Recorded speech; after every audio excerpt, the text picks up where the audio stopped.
Você tem uma ideia qual que é a estimativa de lucro, né, para os próximos 12 meses do Ibovespa? Ou se o múltiplo do Ibovespa vai expandir ou retrair? Não tem a menor ideia do que eu estou falando?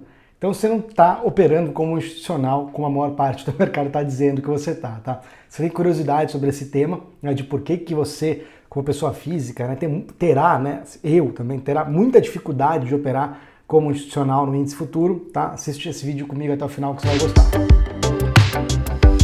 Vamos lá, primeiro de tudo eu sou o André Hanna, esse canal aqui eu falo de trade, falo de investimentos.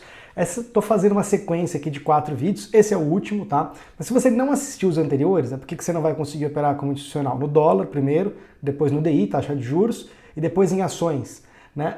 Esse aqui vai fazer menos sentido, tá? Porque os outros eu já fui colocando alguns conceitos, apesar de terem, né, serem ativos totalmente diferentes, tem uma linha de raciocínio nos outros, tá? Sugiro que você assista os outros nessa ordem, dólar, DI e ações, antes de vir para esse aqui, tá? Feito isso, vamos lá, vamos para esse vídeo aqui, né? O que eu vou falar basicamente nesse vídeo, tá? Quatro etapas, mais ou menos como tenho feito nos outros. Quais são as operações no índice? Quem são os institucionais no índice futuro? Qual o processo decisório, né, desses grandes institucionais? Tá? E o que sobra pra gente? Tá? O que sobra para nós como pessoa física? Vamos lá então. Tá? Primeira coisa aqui, tá? No índice futuro, você tem basicamente três, assim em todos os mercados, mas no índice futuro você tem 3 possibilidades de operação. Tá? Você tem o arbitrador, que geralmente pode fazer mais coisa, mas geralmente ele está ali para buscar o ganho entre o cash and carry, está operando taxa de juros, ele está ali operando a diferença entre o à vista, comprando ações, né, na mesma proporção do índice, do Ibovespa, desculpa, e vendendo o índice futuro, tá? Ou fazendo uma operação contrária, que é o financiamento ou a reversão. Na verdade, como o índice futuro ele converge, tá, pro preço do Ibovespa, já tem vídeo meu aqui no canal, tá, falando sobre essa convergência, tá? Na verdade é uma operação que não tem risco direcional, ela tem risco de taxa de juros, você está operando taxa de juros, se você fizer ela direito, tá? Esse cara é o arbitrador, tá? Mas ele pode fazer arbitragem com ETF, não precisa ser só com as ações, pode ser com BOVA11, ele pode tentar tomar um pouquinho de risco e ir para o EWZ, que é o contrato lá fora, que na verdade ele replica o IBRX, não replica o Ibovespa, mas assim, vai ter uma similaridade, vai dar para fazer. A arbitragem mesmo é entre o futuro e o à vista, é entre o índice futuro e o Ibovespa, que você vai lá e compra as ações na mesma proporção, tá? Esse é o arbitrador. O hedger, tá? Uma parte da indústria de institucionais faz hedge, tá?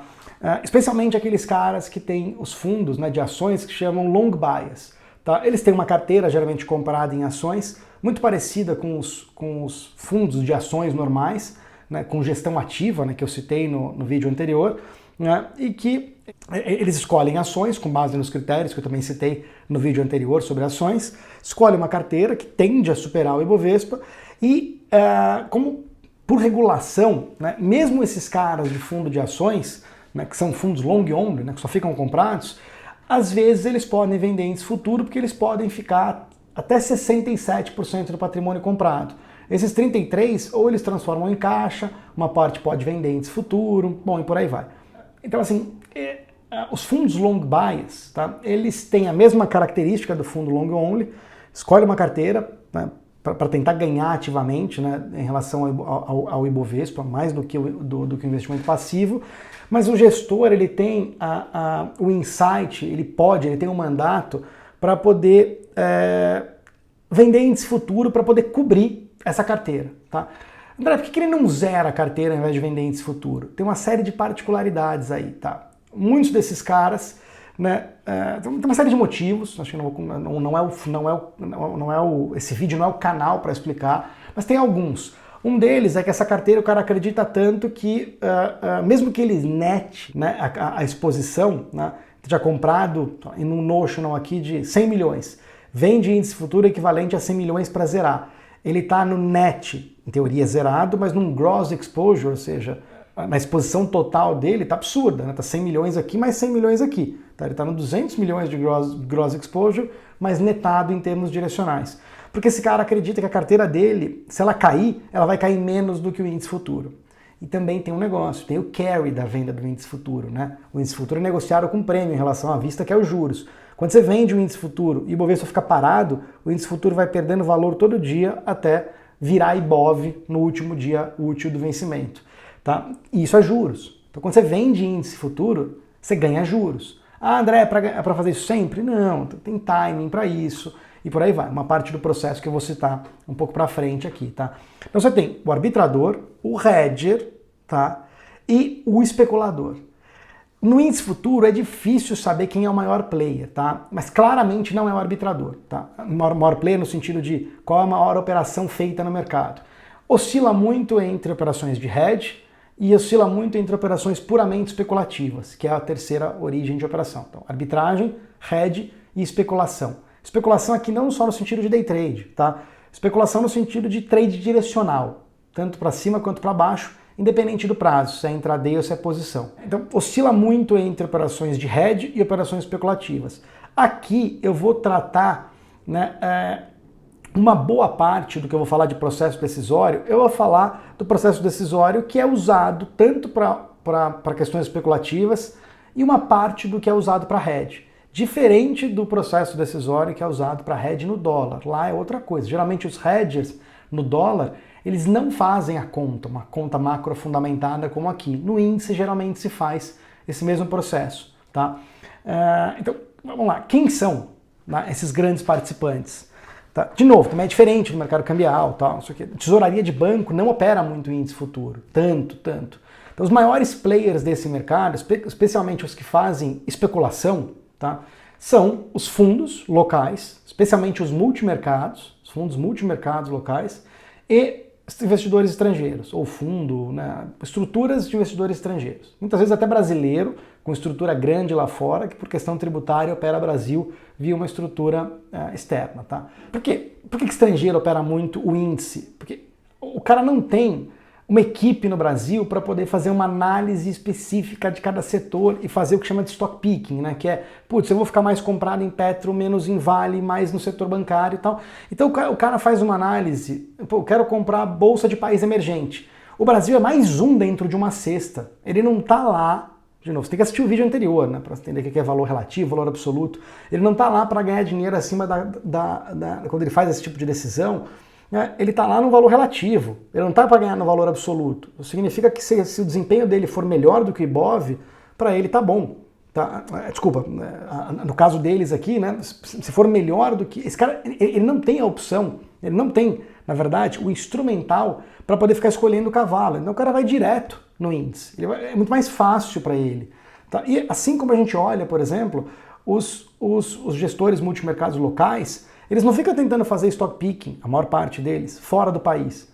Por quê? Porque você tem casas fora do país, de gestores, que pô, estão no dia a dia, vivendo aquilo no dia a dia. Para os caras que estão lá já é difícil, imagina para quem está de fora. Então quem está de fora vai querer fazer uma aposta no mercado acionário do país, tá? Pô, vai no índice daquele país, vai no S&P, vai no Nasdaq, né? Vai no DAX. Né? É mais simples de operacionalizar, tá? É mais fácil de você expressar a tua opinião, a tua ideia. Eu sei que é muito difícil para alguns isso aqui, mas se você assistiu o último vídeo que eu falei sobre ações, vai ficar um pouco mais claro, porque eu falo a diferença de stock picking, de passivo lá e por aí vai. Tá? Então, vamos lá. A maior parte são fundos locais, tá, que fazem especulação, e estrangeiros. Se eu começar a falar de hedge, aqui vai começar a complicar demais, o vídeo vai ficar tendo muitas ramificações. Vamos falar mais de especuladores aqui, que reveza com os hedgers em termos de magnitude do que sai de ordem, né, do que sai de negócio de ordem no índice futuro. Tá?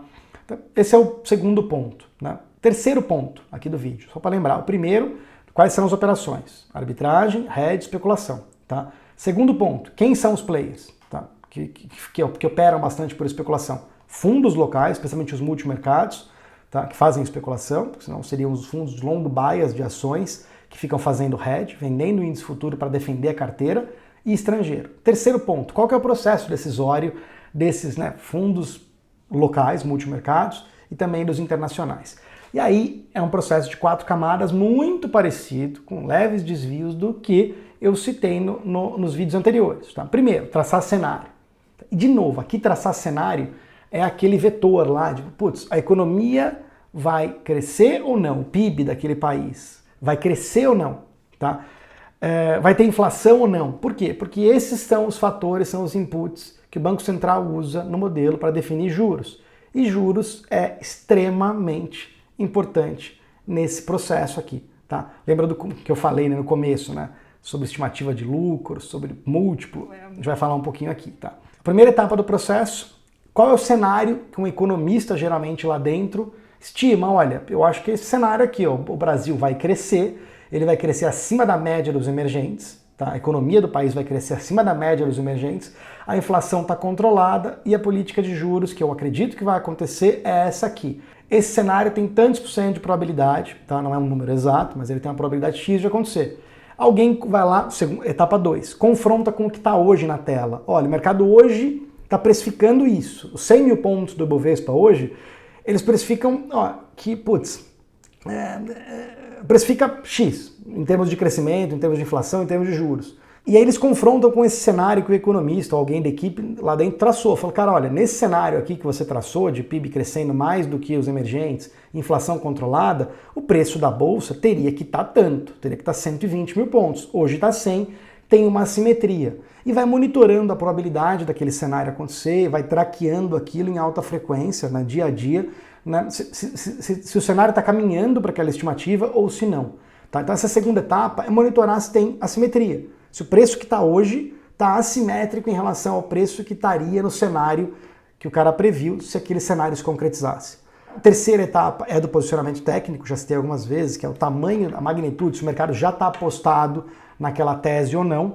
E a quarta é a camada da composição de portfólio. Lembra, raramente esses caras grandes fazem uma aposta all-in de um lado, sem uma defesa.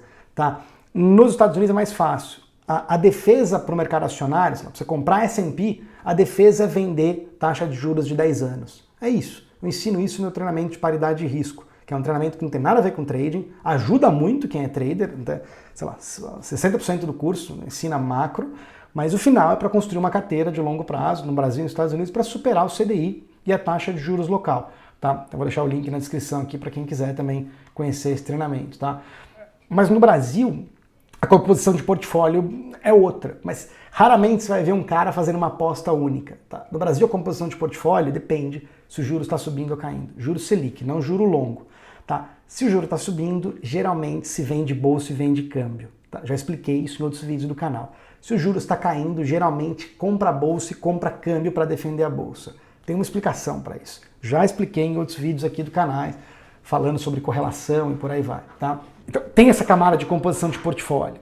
Por esses motivos todos, que é muito difícil se operar como institucional, cara, na física. Primeiro, atribuir cenário, definir cenário. É muito difícil. Isso é bem difícil. Você precisa de um economista, precisa de experiência para isso. Traquear o cenário, né? Monitorar se está convergindo para aquele cenário ou não. A segunda etapa, que é enxergar a simetria, não é tão difícil, daria para fazer. A terceira camada, que é do posicionamento técnico, dá para fazer. A última camada da composição de portfólio é um pouco mais complexa, cara. Mas aí você morre no cenário. Tá? E por que você morre no cenário? Olha aqui a grande dificuldade, né, entre o item 1 e 2, né, que é compor cenário e olhar se tem assimetria, que eu até falei que dá para fazer, mas né, num nível mais superficial. Dá uma olhada aqui como é que... Você tem basicamente 3 fatores que explicam se você ganha dinheiro com ações. E índice, na verdade, é um conjunto de ações, só que é negociado com um prêmio sobre o mercado à vista, é juros. Você tem 3 grandes drivers.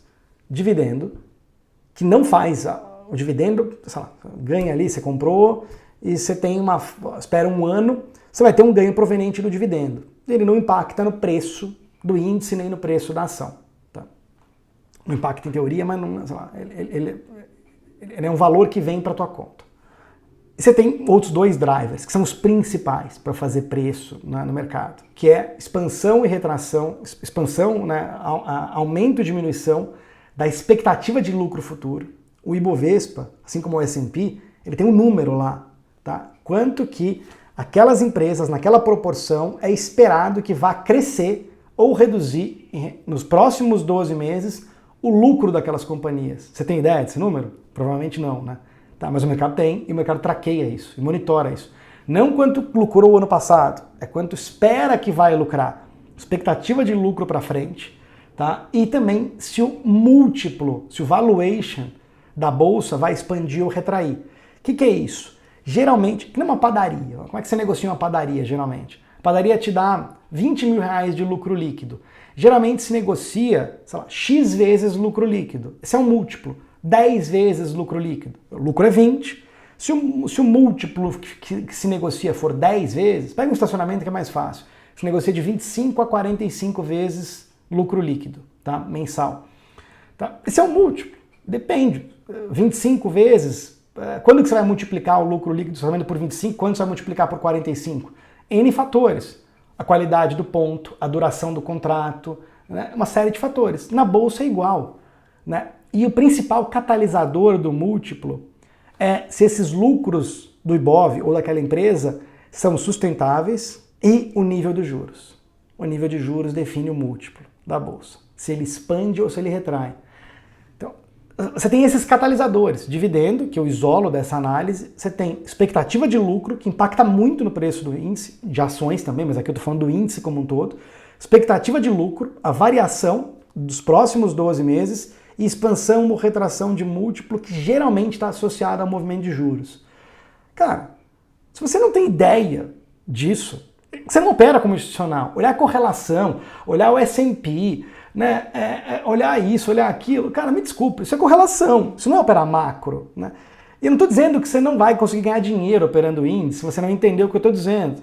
Mas, cara, não é operar como institucional. O institucional faz essa análise top-down que eu disse. Traça cenário, estima lucro, avalia se tem assimetria, monitora, né, define o múltiplo que seria o correto dado o nível de juros que o economista estimou, confronta com o preço de tela para ver se tem uma distorção no mercado.